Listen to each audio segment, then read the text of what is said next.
irmãos, com a paz do Senhor Jesus.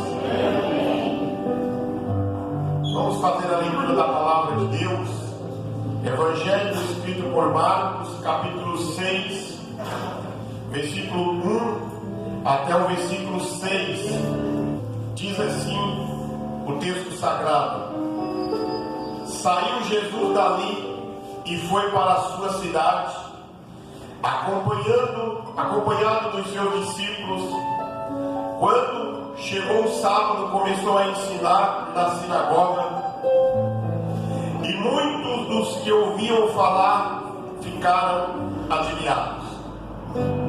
De onde vêm estas coisas? Perguntavam eles. Que sabedoria é esta que lhes foi dada? E estes milagres que ele faz? Versículo 3. Não é este o carpinteiro, filho de Maria, irmão de Tiago, José, Judas e Simão? Não estão aqui conosco as suas irmãs? E escandalizavam-se por causa dele. Jesus lhe disse: só em sua própria terra, entre os seus parentes e em sua própria casa, é que um profeta não tem honra. E então não pôde fazer ali muitos milagres, exceto impor as mãos sobre alguns doentes e curá-los. E ficou admirado com a incredulidade deles. Amém? Que o Senhor, irmão e irmã, nos dê a bênção da sua palavra nesta manhã. E oremos então. Querido Deus, amado Pai, Criador dos céus e da terra, nós te adoramos e glorificamos o teu nome, Senhor.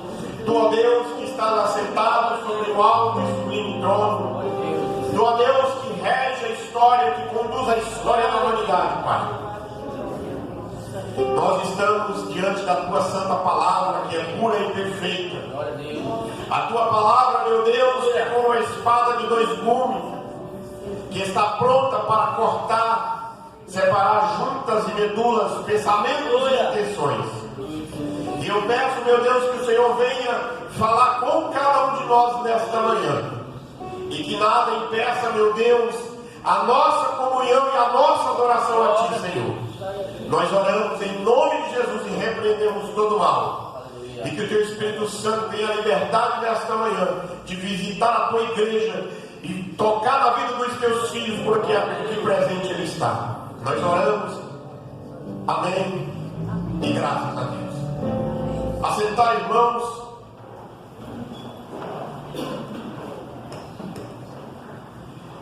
Nós vamos nesta oportunidade falar sobre portas. Numa grande loja você vai na seção das portas e você vai encontrar de todas as qualidades, de todos os preços e de vários materiais diferentes: madeira, ferro, alumínio, plástico, fibra de vidro, e etc. E todas elas têm a sua finalidade: fechar um vão, um recorte que o pedreiro, junto com o arquiteto e o engenheiro, deixa em uma obra. A finalidade dela, depois de instalada, é fechar para que ninguém passe, mas também de ser aberta para que pessoas, animais, passem por ela. E eu quero, irmãos, nesta manhã falar com você portas fechadas e portas abertas no mundo espiritual. Glória a Deus, aleluia. No mundo espiritual. Como vocês têm acompanhado a sequência das mensagens que tenho pregado neste Evangelho. Nós, na última oportunidade, encerramos o capítulo 5, que fala sobre o triunfo da fé, que fala sobre o marco luminoso do poder do Senhor Jesus Cristo. Mas o capítulo 6, que iniciamos nessa oportunidade, registra a incredulidade, registra a escravidão e a miséria humana. Neste capítulo 6, irmãos, do versículo 1 até o versículo 29, nós encontramos a incredulidade dos nazarenos, nós encontramos a incredulidade de Herodes, nós também encontramos a incredulidade dos discípulos do Senhor Jesus Cristo. Não é porque eles foram escolhidos os 12 que eles não eram incrédulos.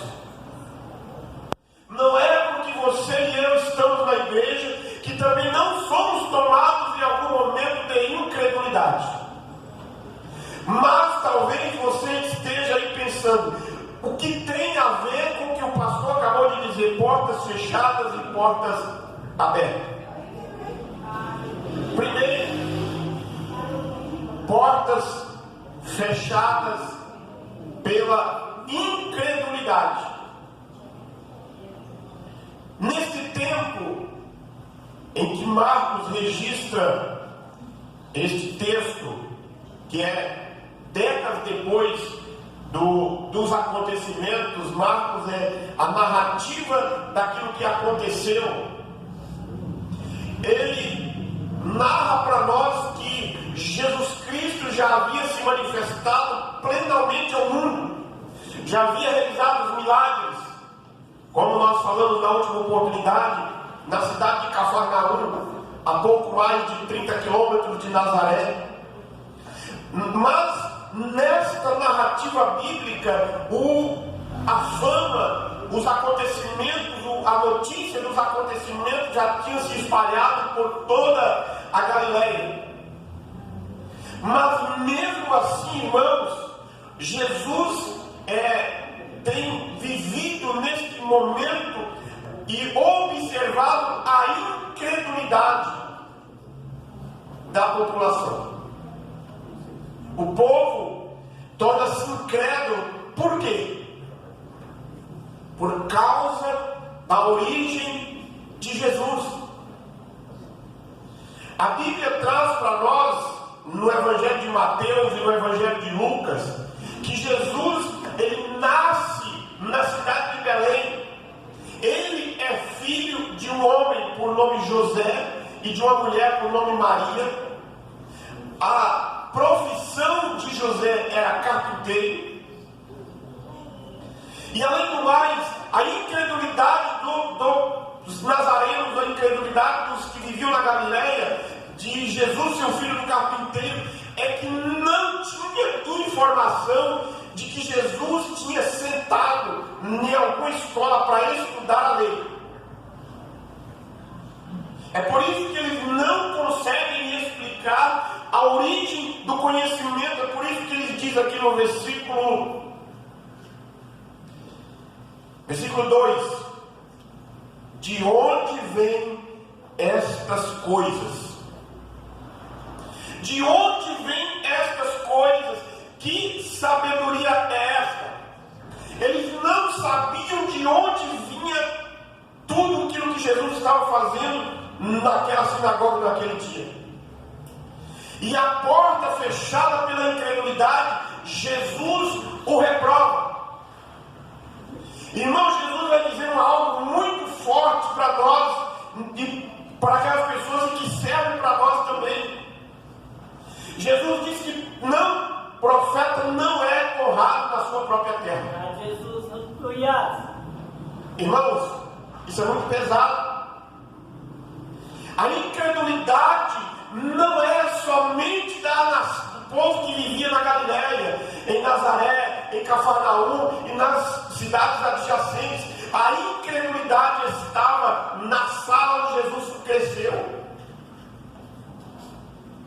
A incredulidade é reprovada por Jesus. Mas a consequência da incredulidade deles chama a atenção de Jesus. E nesta chamada de atenção do Senhor Jesus Cristo, Marcos diz para nós que ali ele não realiza muitos milagres, apenas impor as mãos sobre alguns doentes e curá-los. E a incredulidade deles faz com que Jesus deixe a cidade. Como estudamos na manhã de hoje sobre o Deus das alianças, que é o Deus que não desiste, Jesus também, na sua caminhada, ele não desistiu daquele povo. Jesus, ele é expulso da sinagoga, está lá em Lucas capítulo 4. Ele vai para Nazaré, ele dá uma nova oportunidade para o povo. Mas o povo não acredita. Ele que viveu na cidade de Nazaré para cumprir a palavra de Deus de que ele seria chamado Nazareno. Irmãos, Nazaré era um povo privilegiado, era uma cidade privilegiada. Aquelas pessoas deveriam ter orgulho de dizer para todas as outras cidades em volta, dizendo assim, ó, eu vi o Salvador do mundo caminhando por essas ruas. Glória a Deus, aleluia. Eles poderiam ter dito isso, mas eles não disseram, por causa da incredulidade. É aquilo que nós falamos hoje na escola bíblica, que aqui é a palavra que Deus fala de Samuel. Nós enxergamos o exterior, mas Deus contempla o interior. Glória a Deus, aleluia, Jesus. Nós falamos, pregamos Samuel, o profeta de Deus. Mas não era qualquer pessoa, não, era um profeta. Era quem Deus falava, mandava um recado para a nação. Samuel chega na casa de Jessé com a missão de ungir Davi como rei. E a primeira atitude dele, quando ele diz, é esse que o Senhor escolheu. Glória a Deus, aleluia. Deus vira para Samuel e diz, não é este. Vem o segundo, o terceiro, o quarto, o quinto, o sexto, e Deus diz, não é esse. Vem o sétimo, Deus diz, não é esse. Você e eu, irmãos, iria relutar com Deus. Mas Senhor, Aminadab é um homem perfeito. Deus diz, não é Aminadab. Glória a Deus, aleluia. Mas aí, se fosse um contrato de casamento, o coração da menina ia bater mais forte. Deus diz, não é Aminadab, não entra nessa que você vai sofrer. Ela falava assim, Senhor, eu pago o preço. Deus diz, não é Simeia. Ela disse, eu pago o preço.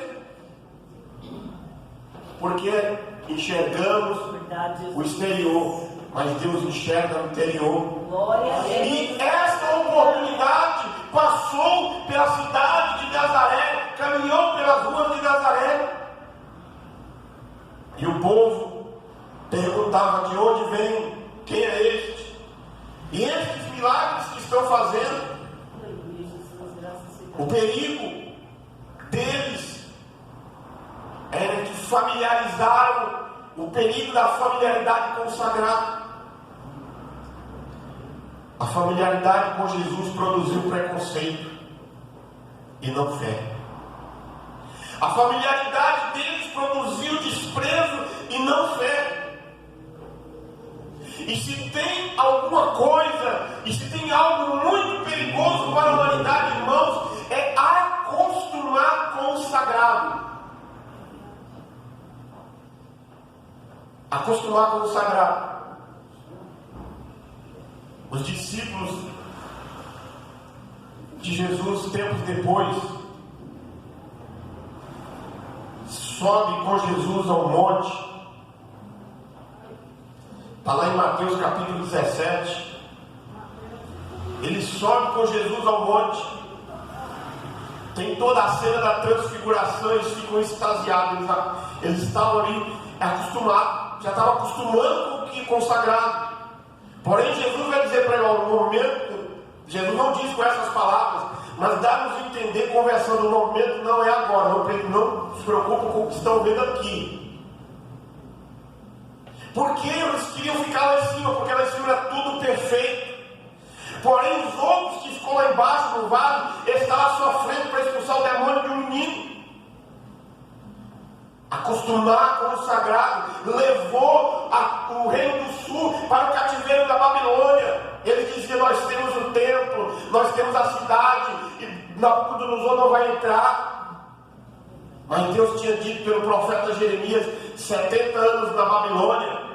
O profeta Abacuque reluta com Deus, dizendo, Senhor, como que você vai usar um povo tão ímpio e pecador, quanto mais do que nós, para nos castigar?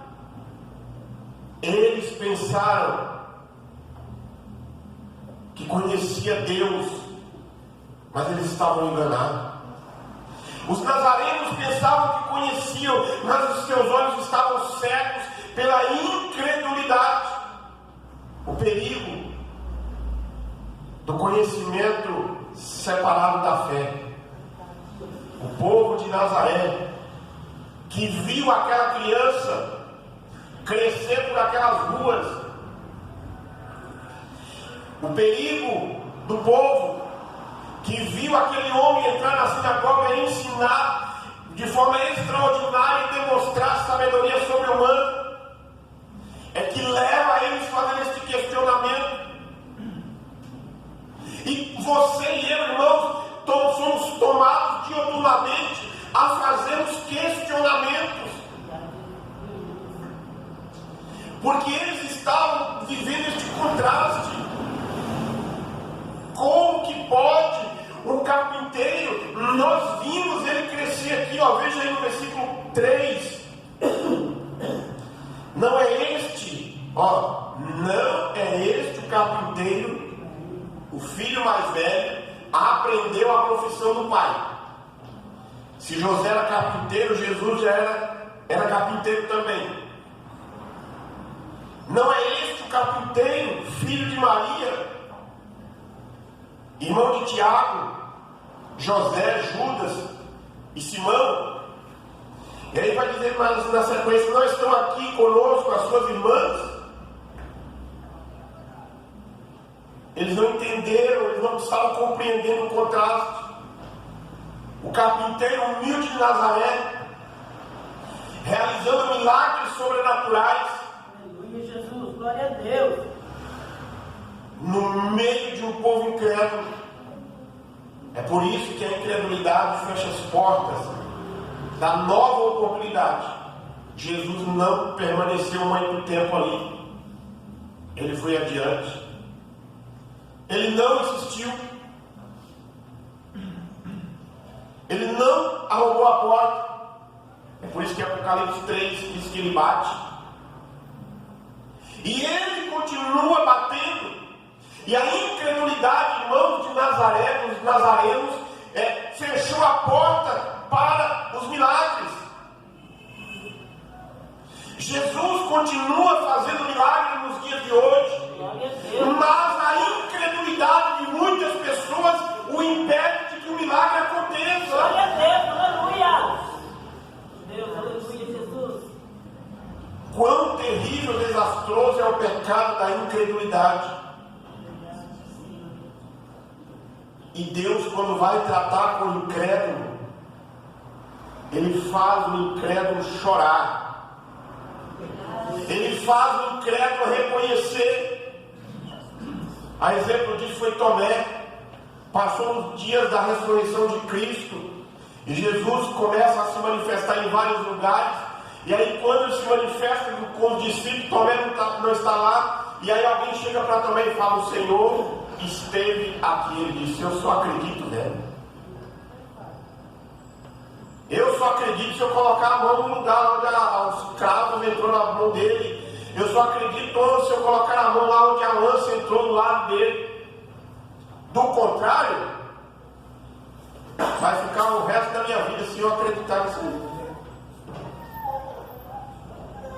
Aí Jesus, quando volta na outra oportunidade, que encontra o Tomé, Jesus diz para ele: está aqui, ó, Tomé. Você queria ver? Está aqui. Põe o dedo aqui, ó. Aqui onde os cravos entraram na minha mão, onde a lança furou do lado aqui. Coloca o dedo aí. Até aí tudo bem. Mas aí Jesus vira para ele: não seja mais descrente, mas crente. Glória a Deus, aleluia. Aí Tomé diz: meu Deus, meu Deus. Aí ele chora. A frase ali, essa frase meu Deus, é você olhar para a pessoa vendo as lágrimas derramando no rosto. Glória a Deus, aleluia. A incredulidade rouba do povo as maiores bênçãos. Jesus não fez muitos milagres em Nazaré e a incredulidade levou o povo à volta da prática do pecado. E a incredulidade, irmãos, ela é muito antiga. Ela nasce, sabe onde? Lá no Jardim do Éden. Deus falou para o casal lá: não toque, porque o dia que tocar vai morrer. A mulher não acreditou na palavra de Deus, não. Bastou o cidadão lá dizer para ela assim: ó, não, se você comer, você não vai morrer, não, você vai ser conhecedor do bem e do mal. Aí ela come da árvore, dá o fruto da árvore lá e dá para o marido, ele come também. E a incredulidade trouxe morte ao mundo. Porém, Deus tem uma resposta para nós, está lá em Marcos capítulo 16, verso 16. Quem crê não será condenado, mas quem não crê será condenado. Glória a Deus. Mas, irmãos, as portas abertas, elas servem para a proclamação do Evangelho. Se a incredulidade dos nazarenos fechou a porta, Jesus, neste caos, ele que comanda todas as coisas, ele abre uma porta para a proclamação do Evangelho. Porque o nosso Deus, irmãos, ele não deixa as portas fechadas, ou quando ele fecha, ninguém abre. Aleluia. E essa porta aberta amplia o ministério de Cristo. Humanamente falando, irmão, Jesus não conseguiria sozinho fazer o que ele fez, ou realizar, alcançar o mundo que ele iria precisava alcançar. Aí ele comissiona 12, ele comissiona 72, depois lá em Atos capítulo 2 tem 120, depois tem 3 mil, depois tem 5 mil. Jesus, nesta porta aberta para a proclamação, ele comissiona os seus discípulos. Eles não foram apenas chamados para estar com ele, mas para enviá-los. Ele disse: ide atrás das ovelhas perdidas de Israel. E nesta ida, irmãos, não era um mar de rosas. Não era uma sala com ar-condicionado e carpete. Nesta ida, irmãos, não era apenas encontrar corações bons, mas dificuldades o aguardavam. Marcos diz para nós que Jesus nos comissiona e manda eles irem pregar, expelir demônios. Eles vão realizar o trabalho no nome de Jesus. Não era no nome deles.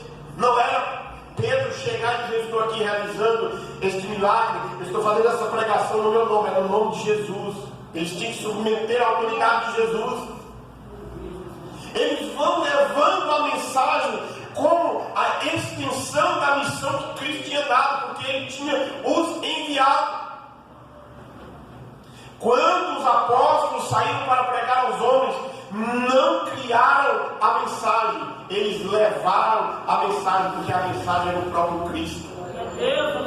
A mensagem de salvação é o próprio Cristo.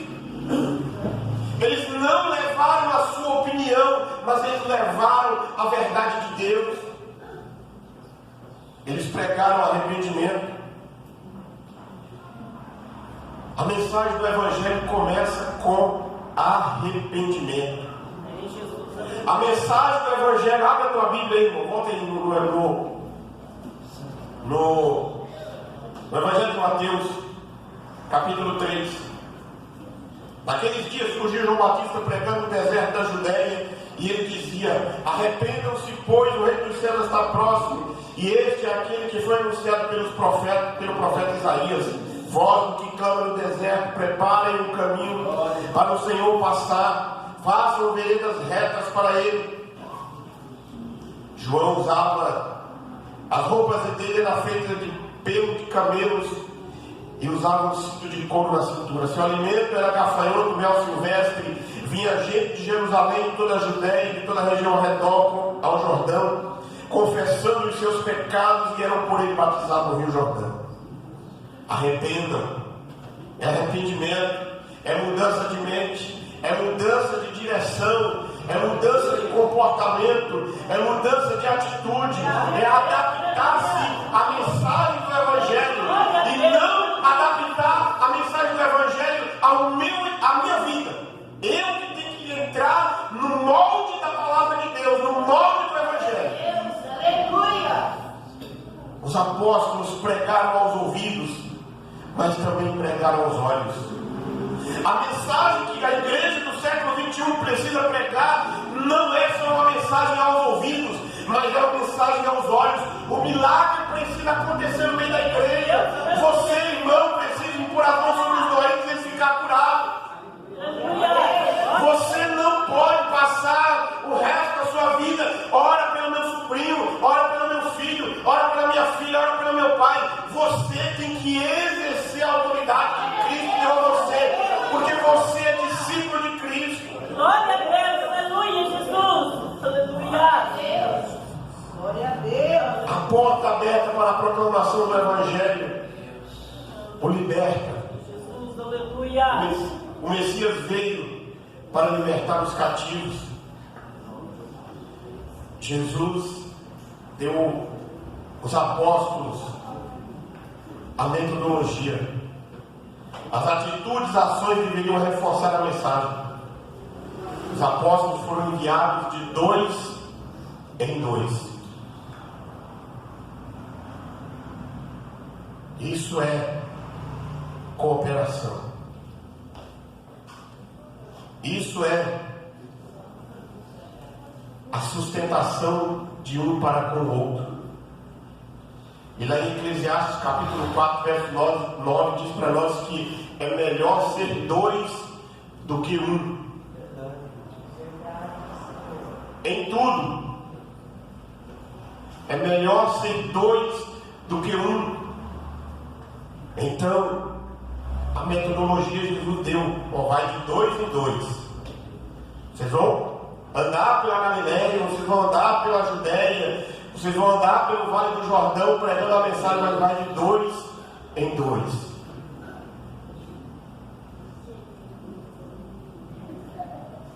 E eles, irmãos, nós devemos confiar em quem? Nós devemos confiar no provedor e não na provisão. Quem provê todas as coisas para a igreja de Cristo é o Senhor. Muitas das vezes, irmãos, eu fico confiando, você fica confiando na provisão. Não, nós temos que crer naquele que provê, no provedor que é Deus. Olha o que Jesus vai dizer para eles a partir do versículo 8, versículos 6 e 7. Não levem 2 túnicas, leve uma. Não levem um alforje extra. Ele está dizendo: não leve mais do que uma bolsa, leve uma. Ele está dizendo: não leve dinheiro, muito menos cartão de crédito.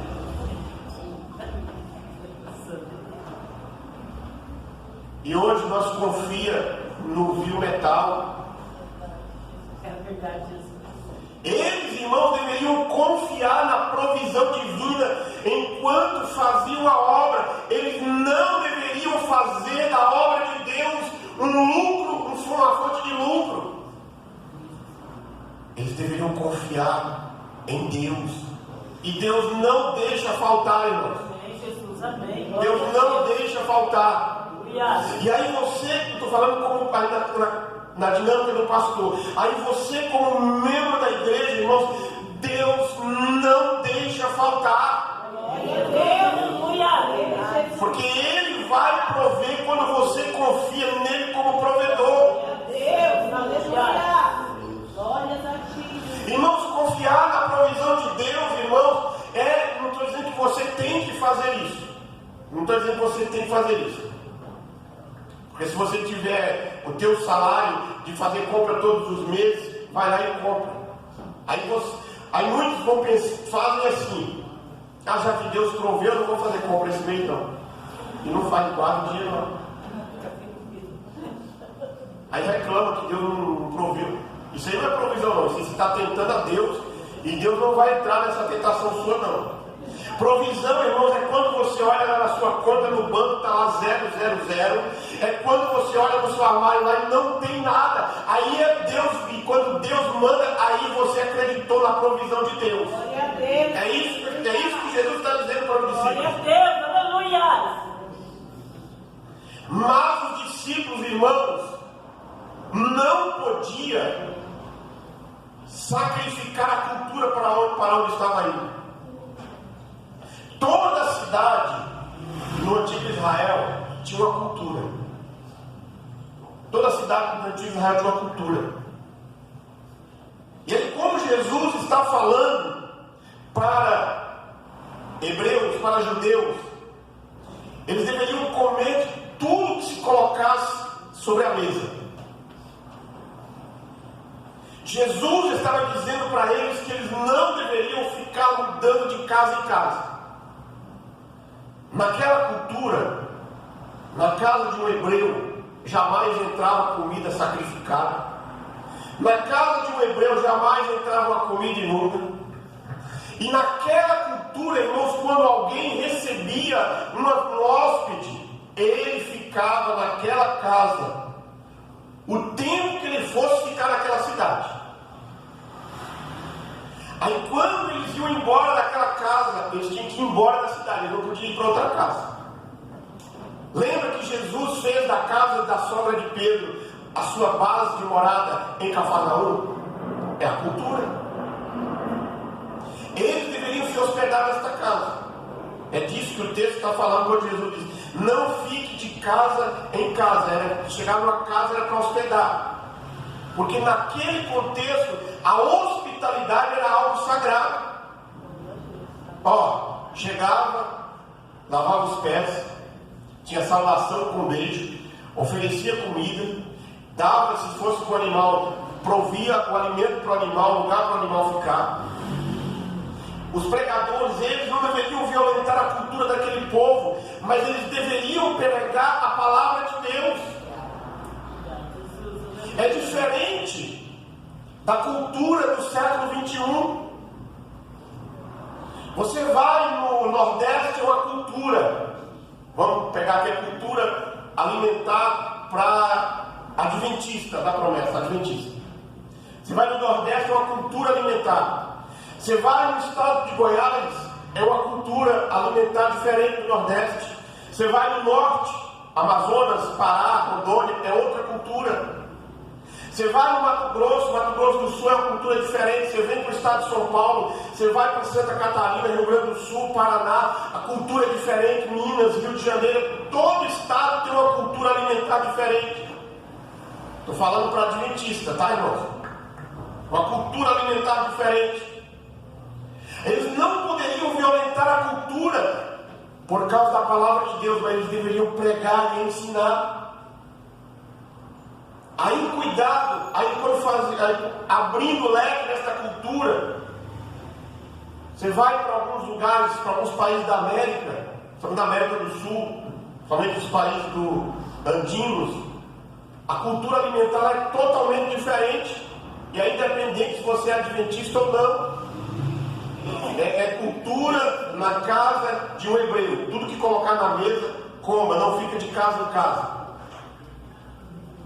Mas Jesus vai dizer para os discípulos que se eles fossem rejeitados, eles não deveriam permanecer, mas eles precisavam buscar portas abertas.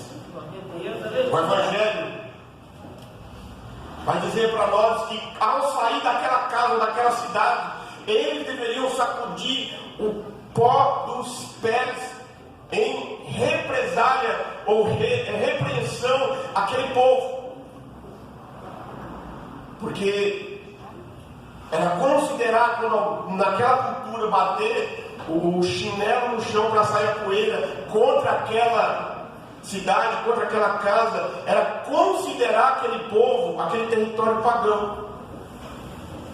E Jesus está dizendo neste texto, irmão, que qualquer lugar, quer seja casa, vila ou cidade, que recuse aceitar o Evangelho, deve ser considerado impuro, como se fosse um solo pagão, porque não há salvação fora do Evangelho, não há salvação fora da palavra de Deus, e não há salvação quando a palavra é rejeitada. Se o cidadão rejeitou a palavra, Marcos vai dizer isso para nós, não tem salvação para ele. Ele diz: quem crê e for batizado será salvo, mas quem não crê será condenado. Glória a Deus, aleluia. Aleluia, Jesus. Deixa eu adiantar aqui que o tempo está passando. Terceiro, primeiro foi porta fechada pela incredulidade, a porta aberta para a proclamação. Mas em terceiro lugar, a porta fechada pelo drama da consciência culpada. A partir do versículo 14, tem um homem que ouve falar de Jesus por nome Herodes.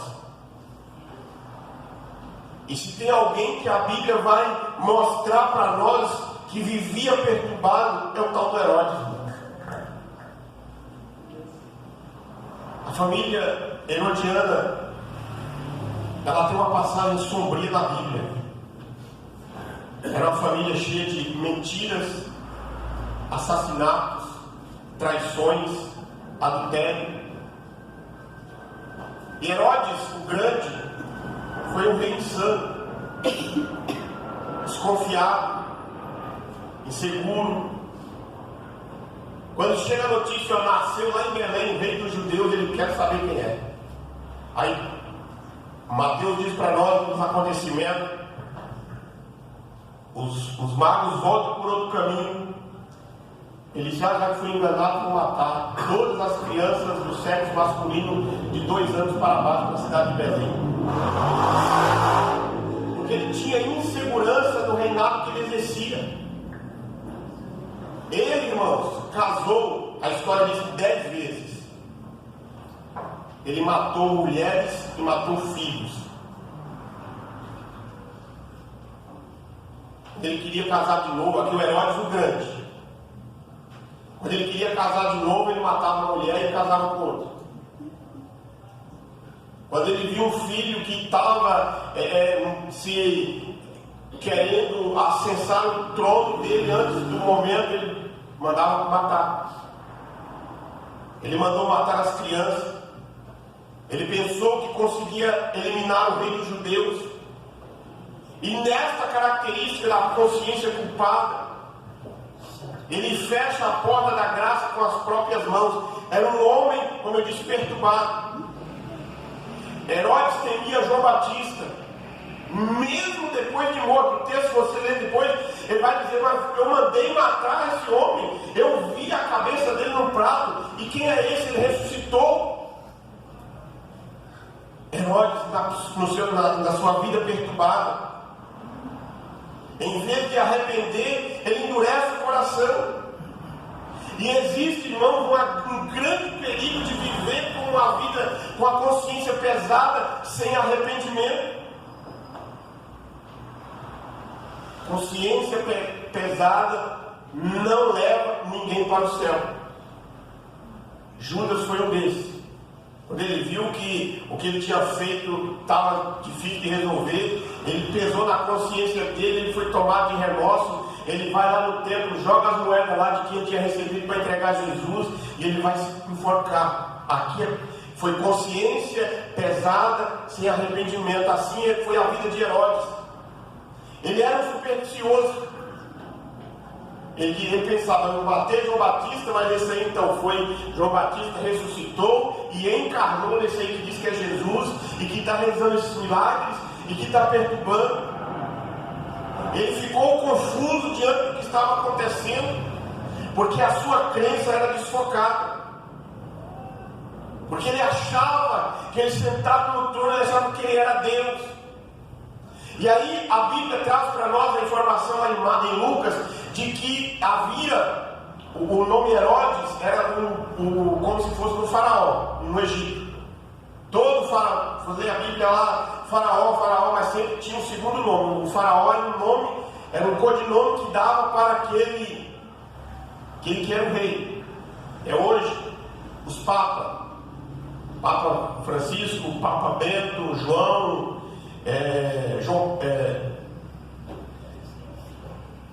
os outros lá, não esqueci o nome. Era desse jeito. Tinha o primeiro nome e depois tinha um outro nome que dava a representação. E aí Herodes, ele tem os que estavam também governando nas outras regiões. E lá debaixo tinha um outro casado com a mulher do irmão, Herodes Antipas. Ele divorcia-se da mulher para casar com Herodias. E o casamento desse Herodes aqui vai trazer consequência também. E é esse que João vai dizer: não é lícito você estar casado com a mulher do seu irmão. Mas a voz de Deus, quer no deserto, quer no palácio, ela tem poder. A voz de Deus, quer no palácio, quer no deserto, ela vai balançar as estruturas. Glória a Deus, aleluia. E este homem conflituoso, ele vivia esse conflito consigo mesmo, ele não foi corajoso o suficiente para obedecer a palavra de Deus, a palavra de João. E quanto mais a sua consciência cauterizava, mais escravo dela ele permanecia. Ele tenta silenciar a voz de João, mas não consegue silenciar a própria consciência culpada. E este Herodes, que casa com a mulher do irmão, na sua festa, ele era um homem de festa, ele festeja, ele embriaga, ele mostra toda a extravagância do seu palácio, ele demonstra a riqueza, ele demonstra os prazeres carnais deste mundo. Tudo naquele dia estava presente ali, menos o temor a Deus. E ainda hoje, tristemente, contemplamos uma sociedade mundana. Deus, ele tem falado de todas as maneiras, de todas as formas. E sem Deus a humanidade está perdida.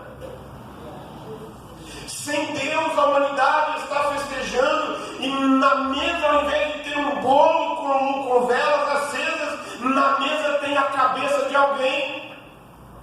E naquela festa não tinha um bolo com velas, mas tinha a cabeça de João Batista numa bandeja.